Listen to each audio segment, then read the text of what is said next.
I am here to introduce the next speaker. My name is Melissa Thom, and I am a teacher librarian at Bristow Middle School in West Hartford, Connecticut. And I want to give a shout out to the Bristow Middle School Makerspace. So stand up, girls. Miss Levangie is our science teacher. And in the audience, I saw Kelly Smurthwaite, our art teacher, and Don Ansett, our technology and engineering teacher. And at Bristow, we're trying to make some STEAM. So the badges you have are thanks to the hard work of the science club and the Makerspace. So when you get a chance to walk around for the exhibits soon, please stop by and talk to them about what they thought of the soldering. So the next speaker is somebody who I have not had the pleasure of meeting in person that I remember, but I've heard so much about her.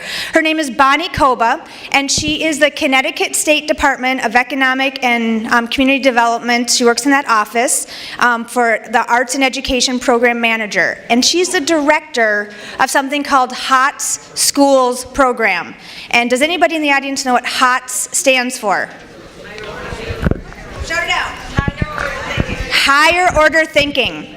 As a director of the Higher Order Thinking schools, Bonnie oversees all aspects of program design, implementation, activities, professional development and outreach, and she is currently focused on developing and implementing program partnerships and expansion plans, and that's a lot of stuff. She collaborates with participating schools and school districts, and she works with local arts leaders, as well as the Connecticut State Department of Ed and nationally recognized consultants to design professional development and innovative programming for teachers, teaching artists, parents and administrators who are interested in school change and school improvement through arts learning and arts integration.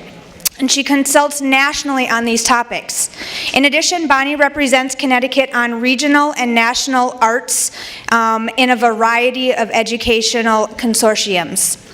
She currently represents the New England region and is a past chair of the Arts Education Work Group, the arts education leadership body representing the NASA-NEA partnership. Bonnie has also served as a Connecticut Humanities Programs Advisory Committee member, advisor to Hartford Performs, and is a former executive director of Connecticut Odyssey of the Mind. Just telling all the things that Bonnie does makes me tired. So please give a warm welcome to Bonnie.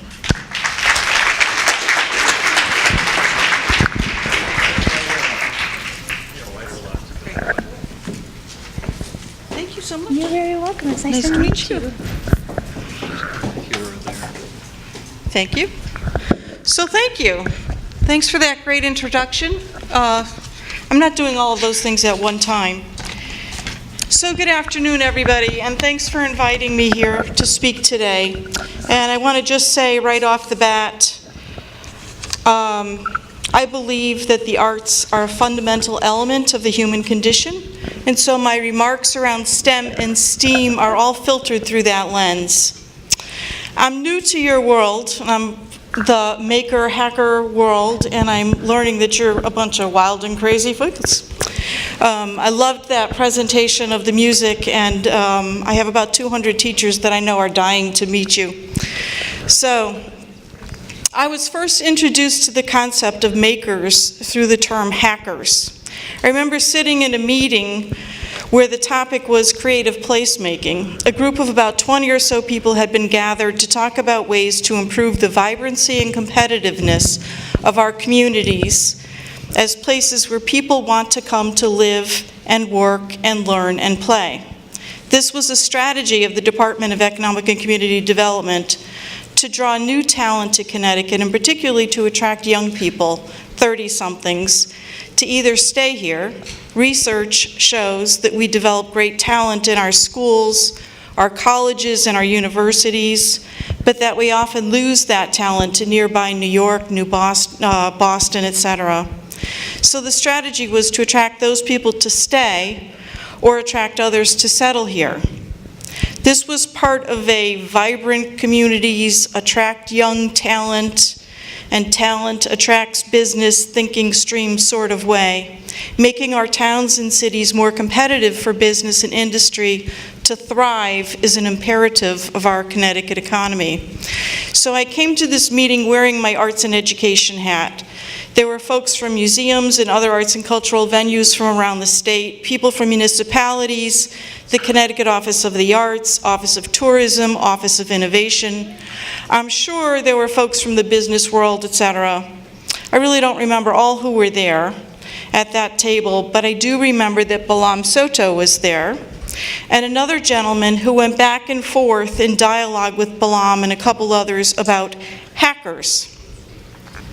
People started talking about hackers in very positive terms, and I remember thinking, are these people crazy? Has the world gone mad? Why is a state agency supporting hacking activity? Surely someone will jump in soon and stop this conversation, but they didn't. I only knew about hackers as people who hacked into your computers or other electronic devices with malicious or devious intent. But the conversation didn't seem to bother anybody else, so I listened a while. And soon the words hackers and makers began to be used somewhat interchangeably. Clearly, there was an emerging concept and practice that I didn't know about, and I admit I was fascinated. And wearing that arts and education hat, I immediately began to see possibilities for connection between these maker, hacker, space people and arts and education. After a bit of research and visits to the maker spaces, the connection became more clear. These were art rooms for adults. But wait, no, they were a little different. The difference is defined by the additional types of resources available within the space. It seemed a key ingredient was a 3D printer. And schools with resources that had 3D printers were generally installing them in their libraries, not in their art rooms. Now, if I were, say, a science teacher, I might have equated maker spaces to science labs. Same for engineering. If you think about it, while maker spaces are loosely community spaces with certain materials and tools, making is not totally about the materials that are in those spaces. It's more about the thinking that goes on in that space. It's about creativity, problem solving, possibilities. Combining the skills and talents and interests and curiosities of the individuals in the room.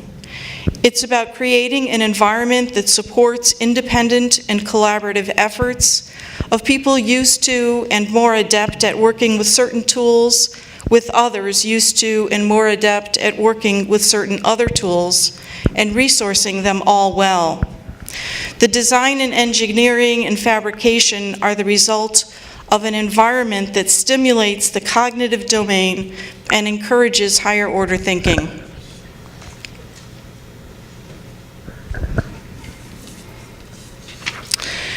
And this is why I'm here today. A program that I lead called Higher Order Thinking Hot Schools, which originated 23 years ago as an arts-focused whole school reform model.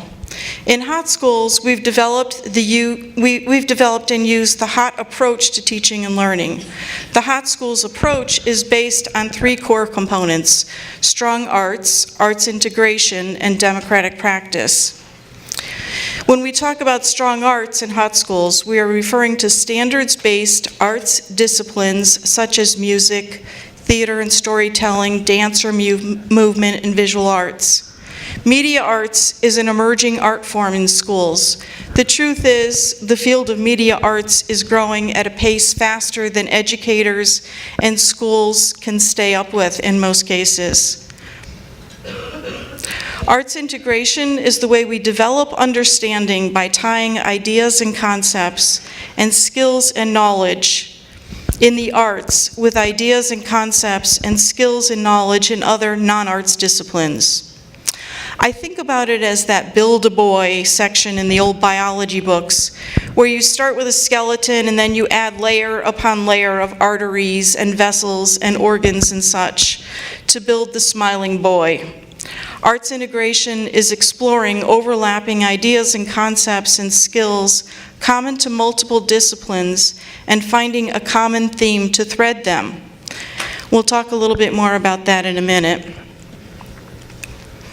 Democratic practice is the third core component of Hot Schools. It is the element that sets Hot Schools apart from other similar initiatives across the nation, and it is the element that ties theory and practice together as function within an environment. Democratic practice is about creating a school culture that supports opportunities of choice, voice, participation, and responsibility for all members of its community. When we work with teachers and administrators, we ask them to think about what opportunities their students have to make choices about their learning, to study or explore things that are important to them, within, of course, the realm of skills and knowledge that students need to develop. What leader opportunities do they provide for their students, and what leader opportunities do they have for themselves? So these are the core components of Hot Schools: strong arts, arts integration, and democratic practice. And these are held together by a root underpinning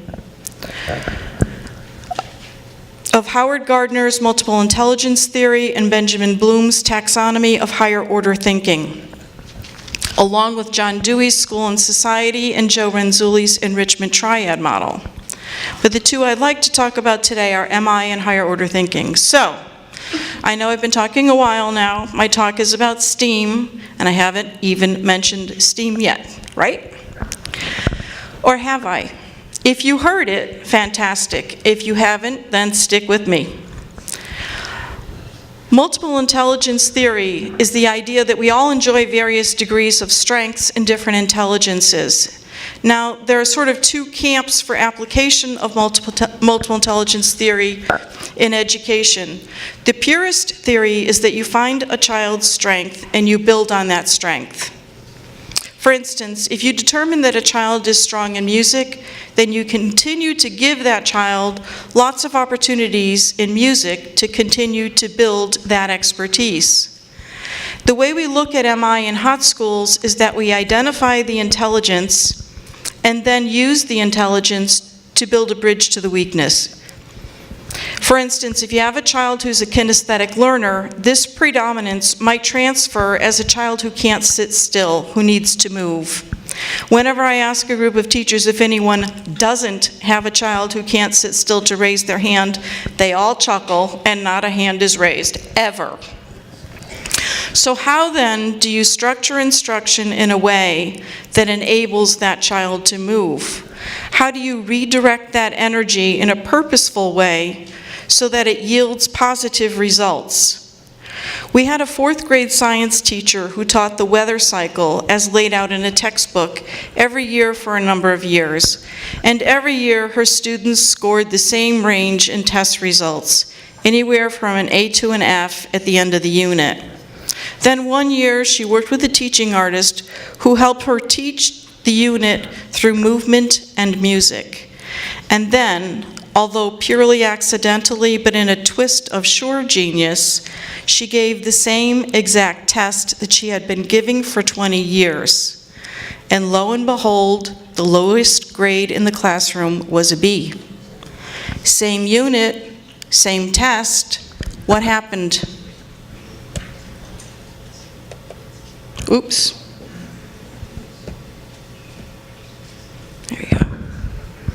Learning changed from passive to active. Kids were engaged. Students who may not have been able to memorize the stages of the weather cycle had actually learned them by moving through them. Research tells us that, in general, we retain 10% of what we read, 50% of what we see and hear together, and 90% of what we do. The teacher in this scenario set the conditions in the classroom for students to read and see and hear and say and write and do. And she said she would never teach this unit again without the arts.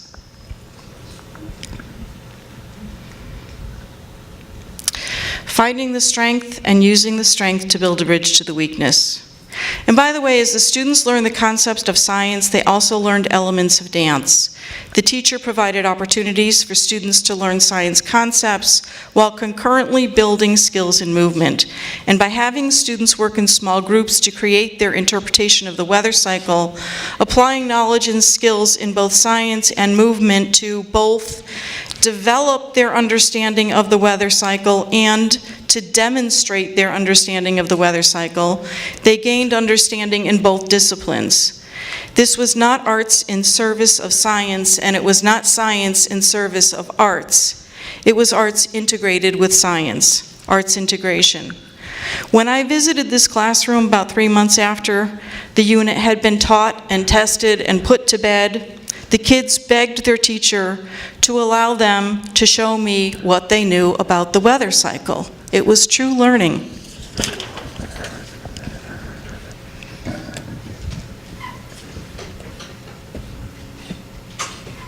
Okay, so this brings me officially to STEAM.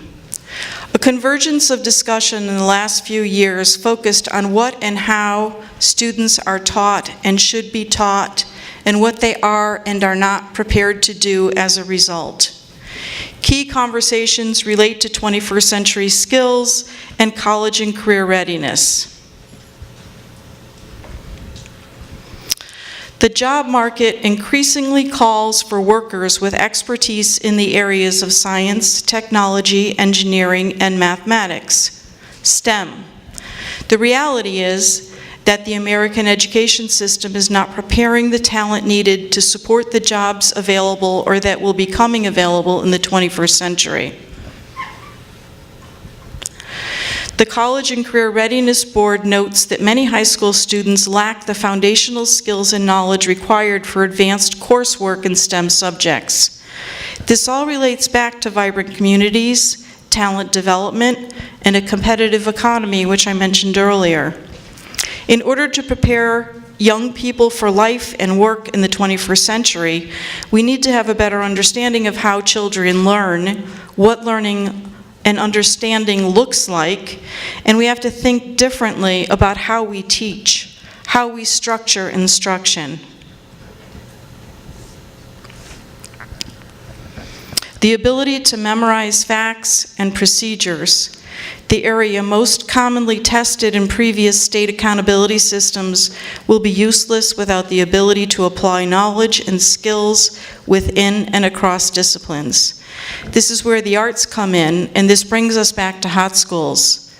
While the arts are identified as core subjects and research shows that the arts are a key component of a well-rounded education, the purest STEM conversation leaves the arts out. The STEM versus STEAM conversation is not unlike the multiple intelligence theory into practice conversation. Much of the field refers to STEM as disciplines in isolation. Educators often compete to seat high-level students in their advanced classes in these areas. But as the son of my colleague once asked, "Mom, what 45 minutes a day do you do math?" We don't navigate the real world in isolation. Math here, science there, music here, theater there, etc. I once was involved in a project where we brought 6 scientists and 6 artists together, and we asked them to talk about their process, how they went about their work. And their processes were incredibly similar. And the processes of both groups echo stages identified in Bloom's taxonomy of higher order thinking.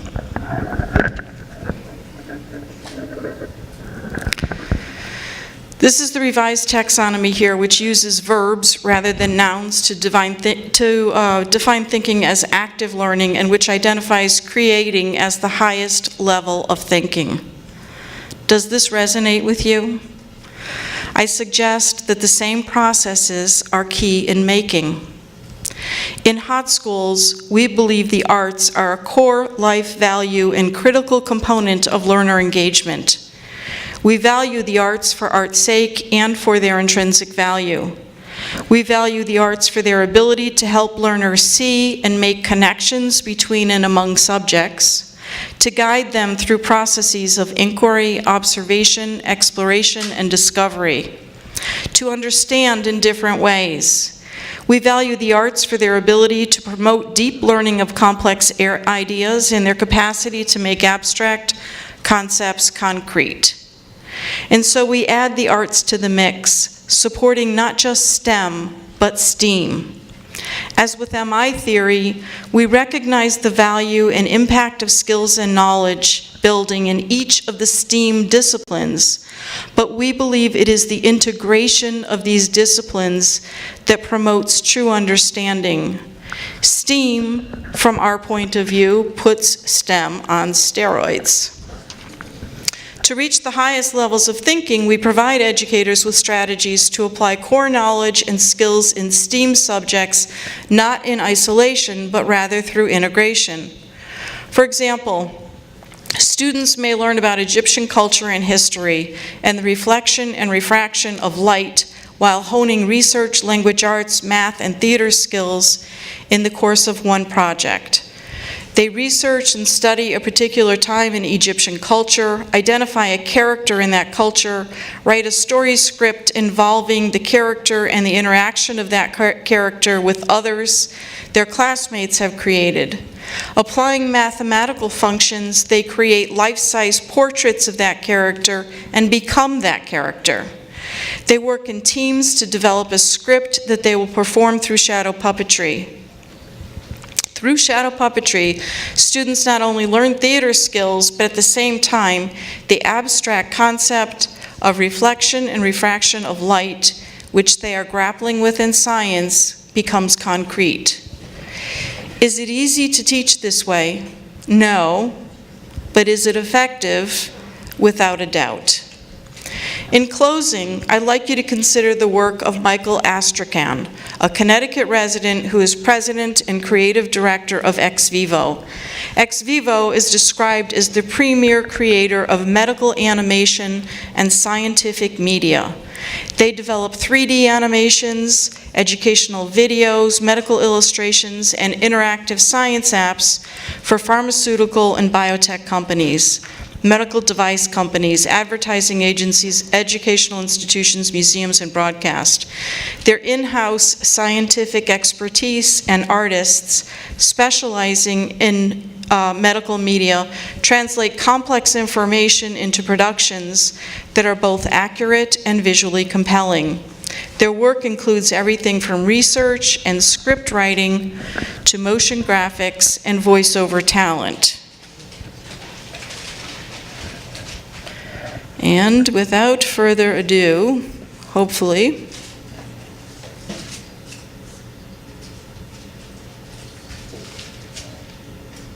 yes, enjoy this STEAM production. Oh, we have to wait and skip the ad.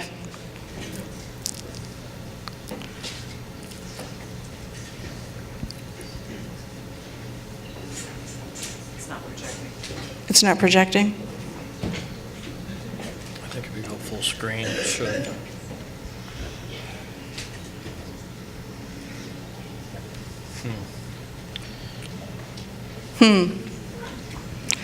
That's my technical advice. We might have to close out the PowerPoint to get it to, I think like PowerPoint kind of captures it. I think we're good somewhere. What were you looking for? It was the little video that was on there. I wonder if this is, inner light itself, that's the one you wanted? It should go after this ad. Yeah, I think that's the problem. So good things are worth waiting for. I've learned that. Here we go. Is there going to be sound? I think you may have to hold it to the screen. Where would that be? There should be sound.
had the opportunity to meet Michael and to hear him talk about his professional journey as an airbrush artist to where he is now. And his comment just before showing the video you just watched, "I wish my art teachers and my science teachers had worked together more when I was in high school." It's my goal as a staunch supporter of STEAM to promote collaboration in the field wherever and whenever possible. I hope, as core contributors to the creative sector, this does resonate with you, and I encourage each of you to do the same. Thank you for having me today.